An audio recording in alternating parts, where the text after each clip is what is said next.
bo'lganda ham, homilador bo'lmaganda ham ichki kelishi har kuni 1 yoki 2 marta bo'lishi kerak normal odamda. Homiladorlarda progesteron gormoni hisobiga ichki kelishi bilasizlar qiyin bo'ladi.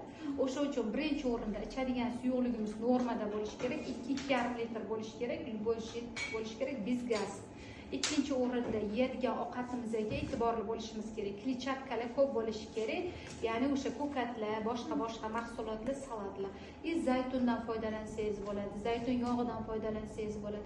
Agar shular ham sizga yordam bermasa, regularniy fonda albatta gastroenterolog ko'rigi, o't qopini o'zi qilish kerak, zaiflar bo'lsa ularga o't haydovchilar berish kerak, kishishnik mikroflorasini yaxshilash kerak bo'ladi. Shunday tez keladi. Sizga hozir men mutaxassis sifatida lecheniya yozib berishimiz uchun o't qopingizni o'zingiz kerak va unda topshirilgan ferment xulosalari kerak. Shunga qarab dori yozib bersak bo'ladi.